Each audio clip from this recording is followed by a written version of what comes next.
Well, good morning to each of you. Each one of you men, I wish you a happy Father's Day. And even if you don't have children of your own, you probably nurtured, uh, helped someone along the way, and been a father-like figure to someone. So you deserve that as well. So happy Father's Day. Out in the foyer, there's some sheets of paper, and it's about our website. And Floyd has got it fixed up where we own the website, and so no one can take our dominion name. Is that the right word? Okay, no one can take that and use that except the Waterford Church of Christ. Okay, and so we're happy that happens, and he films it. So the lessons, and it goes on the website as well. Well, we are not going to have a sermon today on one of the 7 churches of Asia. We're going to have a Father's Day sermon. Why? Because it's Father's Day. And we do that. We do it on Mother's Day. We do it near Christmas. We do it during Thanksgiving. My birthday, we have a different... No, we don't. Okay. But, there are a lot of things that we do. Now, we understand that Father's Day and Mother's Day are not official federal holidays, but we still celebrate them, and we should. We should honor our fathers and our mothers as it goes. And so today it's Father's Day. They're talking about biblical fathers. There's a great need today in our day and age for fathers to live up to their God-given task, their responsibility. They're to do that and take care of those things and be a father. That's the whole thing. And it's time that we as fathers and grandfathers realize the awesome responsibility we have in molding our children's spiritual life and our grandchildren's spiritual lives as well. And, if we can encourage and keep our children worshiping and our grandchildren worshiping God, that's the thing that we need to do. In our lesson, we're going to discuss 2 things. One, the kind of father not needed in today's society. And the second one, or the second idea, is the kind of fathers desperately needed. Because we have a society of young people that don't even know who their father is. A bunch of young people who don't respect their fathers and those things. Now, I can tell you this, my father was a disciplinarian. He made us toe the line. And, I thank him for that. And, that's the whole thing. I tried to emulate that with 4 sons, making them toe the line as well. And, that's what we need to do. So we begin by looking at fathers that we really don't need in today's society. We don't need fathers today who will pitch their tents towards Sodom as the ancient Lot did, that man of old. We look in the scriptures and we read in Genesis 13, and we find out that Lot was told and Abraham agreed that they're going to separate. And Abraham said, you pick where you want to go. Where did Lot go? He pitched his tents toward Sodom. It was a land that was fertile, a land that was green. It had water. It doesn't now, but it did then. But the only thing that Lot did, or the thing that really was bad about pitching his tents that way, is the fact that Sodom and its people were evil. Why would you want to take children into a place that is evil in that? Now, I've been a preacher for a number of years, and I've been places when I preached that sometimes they didn't work out, and that's the whole thing. But you don't take your children into places that are bad, that are evil in that. In 2 Peter chapter 2, verses 7 and 8, it says, and talking about Sodom, and delivered righteous Lot, who was oppressed by the filthy conduct of the wicked. For that righteous man dwelling among them tormented his righteous soul from day to day by seeing and hearing their lawless deeds. And that's the thing that happens sometimes. If we get into a situation, sometimes it torments us because of those things. We do not need fathers today who will not also restrain their children like Eli of old. We studied Eli with Hannah just a couple of weeks ago in our Sunday morning Bible class, and Eli was the high priest. He had a couple of sons, but the thing about his sons is they were wicked. And why were they wicked? It's because Eli did not restrain them. He did not keep them from doing evil. The reason they were wicked, and it's found in 1 Samuel chapter 2, verses 12, 17, and 24, the reason that they were wicked is because Eli restrained them not. In other words, he didn't discipline them. He didn't make them behave, if you will. And I can tell you this, that sometimes that's what you have to make a child behave until they learn how to do it on their own. If they're unrestrained, that's what's going to happen.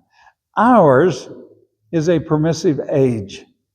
In other words, you can do whatever you want to do and it doesn't make any difference.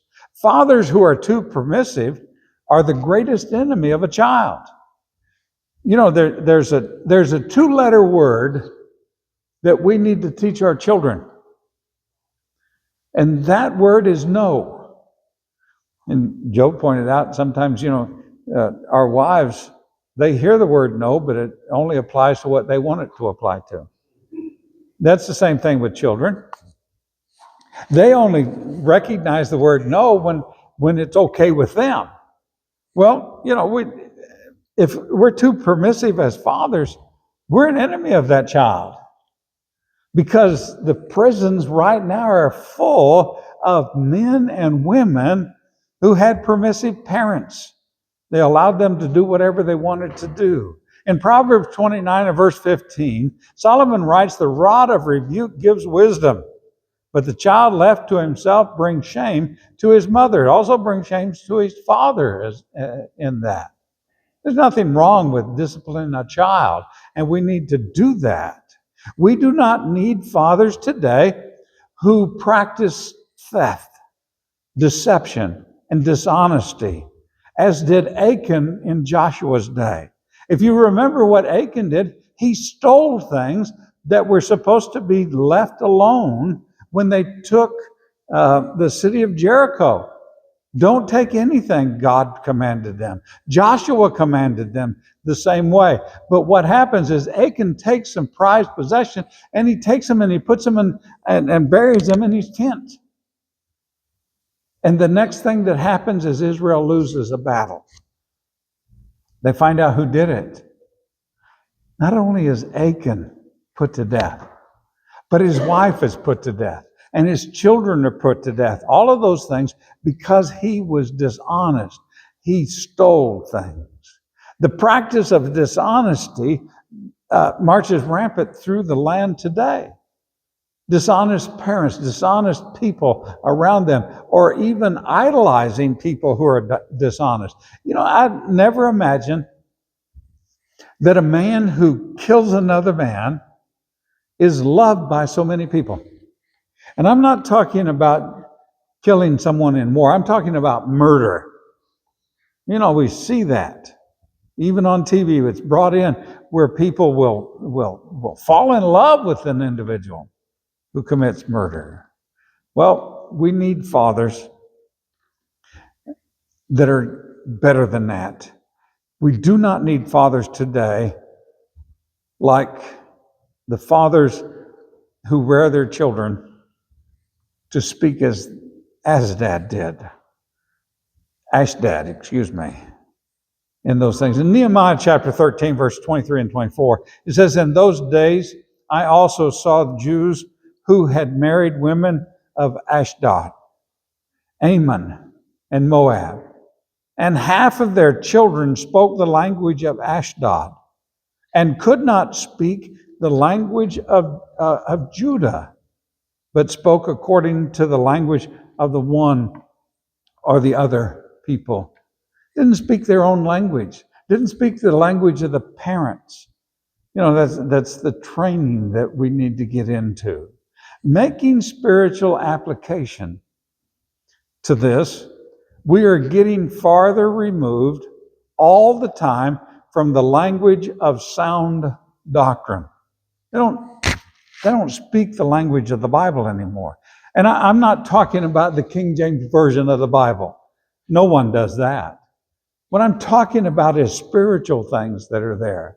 They begin, and we're warned about that in the Bible, of saying that good things are bad and bad things are good.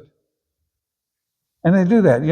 We used to say when we'd see a car that was really nice, we'd say that car is bad.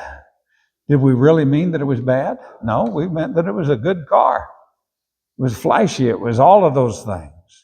Many of our young people no longer call Bible things by Bible names and are not doing Bible things in Bible ways. They do it contrary to the Word of God. And it's brought on mainly by parents who do not point out those things to their children or teach their children those things. Well, the kind of fathers that we desperately need we need fathers today who will emulate people like Enoch of old. Back in Genesis chapter 5, verses 22 through 25, we find Enoch walked with God and he did not taste of death because God took him. That's the Enoch there. That's the kind of father that we need to emulate in those things and what they do.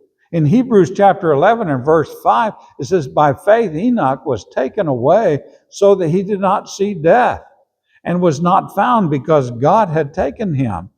For before he was taken, he had the testimony that he pleased God.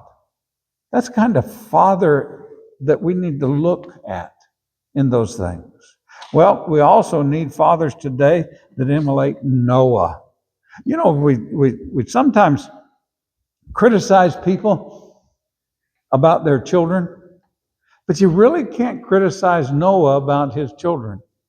Why? Because of all of the people in the world, there were 8 that were saved. And who were they? They were the 8 in the ark.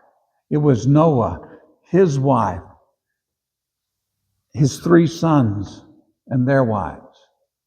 And what do? They looked to Noah for that right way to live. In Hebrews 11 and verse 7, it says, by faith Noah, being divinely warned of things not yet seen, moved with godly fear, prepared an ark for the saving of his household, by which he condemned the world and became heir of the righteousness which is according to faith. The righteousness. That's the kind of father that we need to look to and to have when it comes to those things. Well, we also have to understand that Noah was a great father, concerned about the saving of his children. He obeyed God. He taught them a preacher of righteousness. That's what he did. He taught his children about God. He walked with God, leaving his children a great example to follow. That's the whole thing. Our fathers should have left us an example to follow. Not a bad example, but a good example. One about following God and obeying God. We need fathers today who will emulate Abraham as well. We look at Abraham, and one of the things about Abraham is that he was referred to by the Jews that came later as Father Abraham. Even when you look in the book of Romans, he's referred to as Father Abraham. In Genesis chapter 18 and verse 19, for I have known him in order that he may command his children and his household after him, that they keep the way of the Lord to do righteousness and justice, that the Lord may bring to Abraham what he has spoken to him. And so what God wanted Abraham to do was to carry on and keep on doing those things. He trained the way that they should go. Abraham did that. In Proverbs 22 and verse 6, he said, train up a child in the way he should go, and when he is old, he will not depart from it. You know, we know of Abraham's one son, Isaac, and we forget about that he had other children after Sarah passed, and he remarried. What became of those children? Well, the Bible doesn't really tell us, except they lived around them, and around Abraham and around Isaac and the rest of the family. In Ephesians chapter 6 and verse 4, Paul writes this to the church at Ephesus. And you fathers, do not provoke your children to wrath, but bring them up in the training and admonition of the Lord. Paul doesn't say don't discipline them. He said don't discipline them to the point they are angry or have wrath. You know, in my whole life of growing up, even during the 60s, I never thought once about striking my dad. Never once. I wouldn't do it. And the reason that I didn't do it, he didn't really provoke me to wrath, I guess. Did he discipline me? Yeah. Did he tell me things to do that I didn't really want to do? Yeah. But you never raise a hand to your parents. That's the whole thing. Because of that respect, we need to bring them up in the love and admonition of the Lord. If Abraham would have failed as a father, it is doubtful that he would have had the title Father of all, or Father Abraham, Romans 4 and verse 11. We need fathers today who emulate people like Joshua. You know, one of my favorite passages when it comes to Joshua is what he says to the children of Israel. Because Joshua is training his family. He's bringing up his family. In Joshua chapter 24 and verse 15, he says, and if it seems evil to you to serve the Lord, choose for yourself this day whom you will serve, whether the gods which your fathers served that were on the other side of the river, or the gods of the Amorites, in whose land we dwell. Now notice this. But as for me and my house, we will serve the Lord. We need to go by that. Fathers and mothers need to go by that. Have you determined that you and your family will serve the Lord? That's the whole thing. I'm talking probably to people out there that are grandparents now, and it doesn't eliminate being parents still in those things. One of the things that I love about my sons is they call me and ask me questions, want my advice in things. I've got one that does whenever he goes outside, he wants to call me and tell me some things or ask me a question. He starts out this way, hi, Dad, how are you? And I say, fine. He said, I got a question for you. You know, I don't discourage that because it's helpful to him and it's also helpful to me. And it also shows that we have that kind of a relationship, that we can talk to one another and do those things. We need fathers today who emulate Zacharias, the father of John the Baptist. And you know, he was one that in his day, he was a priest. And he went to the temple to serve, and he was told that he was going to have a son. And we know the story because it's the cousin of Jesus. It's John the Baptist, as we refer to him. And Zacharias was a good father, and a good mother was his wife, Elizabeth. And they did those things. And these are high commendations for a man like Zechariah. Men need to excel in keeping of biblical commands. He did. If they're going to secure and be successful as a father. And that's what we need to really believe. Now, as we close this lesson this morning, today is Father's Day. We know that. And a day that we remember and give respect unto our fathers. A day that we say, thank you.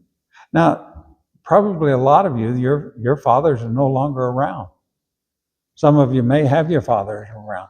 But the thing that we have to do is still honor them and still hold them in respect. Did they do everything that they should have done? Probably not. Do we do everything that we ought to do? Well, we need to emulate some folks that do it right and follow that example.